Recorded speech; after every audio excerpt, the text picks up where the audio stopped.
నౌజుబిల్లాహి షైతానిర్ కాదు కాదు కాదు కాదు బైబిల్ గ్రంథం. అర్థమవుతుందా? That is your king. అది నీ రాజు. నీ రాజు. నిన్న మన పిల్లలు ఏది వరంగల్ నుంచి వచ్చిన పిల్లలు నిలబడండి. మీరు అడిగారు కదా, వీళ్ళందరికీ సపోర్ట్ కొట్టండి. మా పిల్లలే ఇల్లు కూర్చోండి. అన్న జై భీమ్ జై భీమ్ జై భీమ్ అంటారు. అన్నివ్వండి, ఏం కాదు. జై భీమ్ అన్నివ్వండి, నో ప్రాబ్లం. మీరేమన్నారు తెలుసా? జై భీమ్ కు పైన కూడా ఉన్నాడు నా రాజు, మై కింగ్ అని చెప్పండి. ఆ భీమును నిలబెట్టింది నీ రాజు. ఆ డాక్టర్ బాబాసాహెబ్ అంబేద్కర్ గారు కొలంబియా యూనివర్సిటీకి వెళ్ళినప్పుడు బైబిల్ స్టడీస్ అటెండ్ అయ్యేవారు. రూతు పుస్తకానికి ఆయన వ్యాఖ్యానం రాశారు. He was a practising Christian. ఆయన ప్రాక్టీసింగ్ క్రిస్టియన్ అండి బాబు. ఆయన ఒకరోజు 3 లక్షల మందితో కలిసి నేను బాప్తిజం తీసుకుంటాను అని చెప్పి ముందుకు వచ్చి ఫోన్ మన మెథడిస్ట్ సంఘంలో ఉన్నటువంటి బిషప్ గారికి చెప్తే, బిషప్ గారు దానికి కావలసినటువంటి పనులన్నీ వసతులన్నీ ఏర్పాటు చేసుకునే క్రమంలో నెహ్రూ గారు ఫోన్ చేశారు. నెహ్రూ గారు ఫోన్ చేసి, ఏంటండి మీరు ఇలా చేస్తున్నారంట, ఇలా చేస్తే మీకు ఈ పొలిటికల్ అపోజిషన్ ఎక్కువైపోద్దని చెప్పాడు. చెప్పైతే మనోళ్ళు మాకొద్దండి, మీరు పొలిటికల్ కన్వర్షన్ అంట మాకొద్దు అని చెప్పి నెహ్రూ గారి ఒత్తిడికి లొంగారు. ఒక పక్క ఇంకొక ఆయనేమో గోషి కట్టుకుని నిరాహార దీక్షకి వెళ్ళాడు. ఏమని, నువ్వు వెళ్తే ఏ మతానికైనా వెళ్ళు కానీ క్రైస్తవానికి వెళ్ళొద్దని. ఆయన నువ్వు సత్య నాకేంటి, నేను యేసు ప్రభుని అనుసరిస్తా అని చెప్పాడు. ఎవరు? డాక్టర్ బాబాసాహెబ్ భీమ్రావ్ అంబేద్కర్. ఇది నేను కొత్తగా చెప్పేది కాదు, హిస్టరీ. This is history. ఆ జై భీమ్ వాళ్ళకి తెలీదు. చెప్పండి, వెళ్ళి ధైర్యంగా చెప్పండి.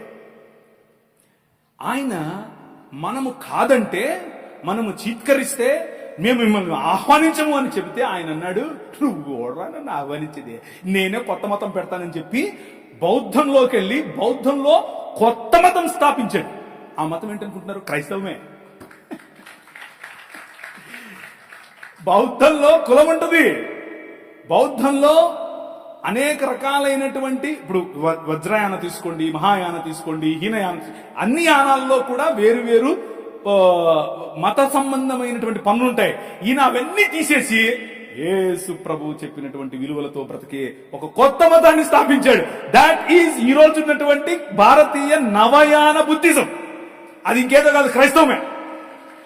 కాకపోతే వాళ్లకు క్రీస్తు తెలియదు, విలువలు మాత్రం తెలుసు.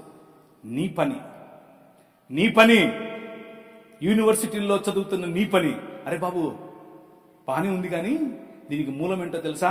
మై కింగ్ అని చెప్పాలి. నా రాజు, ఆయన కారణంగానే భీమ్ ఉన్నాడు అని చెప్పాలి. అది నీ పనే. సంస్కృతులు నీ ముందు డెవలప్ అవుతాయి. సంస్కృతులు నీ ముందు షేప్ చేసుకుంటాయి. ఆ సంస్కృతులను చెరపట్టి క్రీస్తు పాదాల దగ్గరకు తీసుకుని రావటం నీ పని. 2 కొరింథీయులకు రాసిన పత్రిక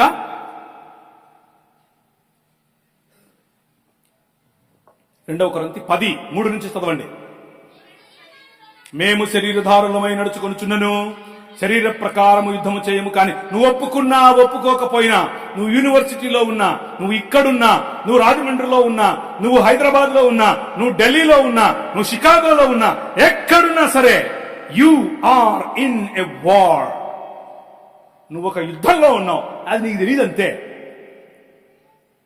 నువ్వు ఏ క్షణమైతే ప్రభు అయిన యేసు క్రీస్తుని రాజుగా అంగీకరించావో, ఏ క్షణమైతే ఆయనకు అలీజియన్స్ నమ్మకత్వాన్ని నువ్వు చాటావో, ఆ రోజు నుంచి నువ్వు యుద్ధంలోనే ఉన్నావు. మేము శరీరధారులమైనను శరీర ప్రకారం నడుచుకోము గాని మా యుద్ధోపకరణములు దేహ సంబంధమైనవి కావు, కానీ దేవుని ఎదుట దుర్గములను పడద్రోయజాలునంత బలము కలవై ఉన్నవి. అర్థమైందా? You need to be equipped like that.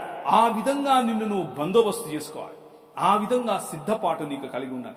ఏంటి ఇప్పుడు ప్రవీణ్ అని వచ్చాడు, ఆయన దూరం నుంచి పిలుస్తే ఈయన వచ్చి ఏంది యుద్ధం చేయండి కొట్లాడని. నో, అది కాదు నేను చెప్పేది. నీ యుద్ధములు శరీర సంబంధమైనవి కావని చెప్తున్నాను. నీ కొట్లాట కట్టెలతోనో, కర్రలతోనో, కత్తులతోనో, బాంబులతోనో కాదు. ఏంటవి? దేవుని జ్ఞానమును అడ్డగించు ప్రతి తర్కము వితర్కములను చెరపట్టి అదుమా చదువు. మా యుద్ధోపకరణములు శరీర సంబంధమైనవి కావు, కానీ దేవుని ఎదుట దుర్గములను పడద్రోయజాలినంత బలము కలవై ఉన్నవి. వితర్కములను, దేవుని గురించిన జ్ఞానమును అడ్డగించు ప్రతి ఆటంకమును పడద్రోసి ప్రతి ఆలోచనను, భావజాలం అదొక భావజాలం. మన శత్రువు షెడ్డి వేసుకునే ఆర్ఎస్ఎస్ కాదు, నో నిక్కరోడు కాదు, మన వాడి వెనుక పనిచేస్తున్నటువంటి భావజాలం. మన శత్రువు బ్రాహ్మణుడు కాదు, బ్రాహ్మణుడు మంచోళ్ళు. నేను చూడండి సద్బ్రాహ్మణుడు కూర్చున్నాడు, ఆయన బ్రాహ్మణుడు చెప్పాడు నాకు. మరి బ్రాహ్మణుడు మంచోడు, బ్రాహ్మణుడు కాదు సమస్య, ఆయన వెనుకున్నటువంటి ఆ భావజాలం. ఏంటి ఆ భావజాలం? నువ్వు స్త్రీవి, నువ్వు తక్కువ, నువ్వు ఫలానా కులంలో పుట్టావు, నువ్వు తక్కువ, నేను తలను, నేను దేవుడు. ప్రతి భావజాలాన్ని చెరపట్టి ఎక్కడికి తీసుకురావాలి? నీ రాజు కాళ్ళ దగ్గరికి తీసుకొని రావాలి. That is what you need to do. అది నువ్వు చేయాల్సింది.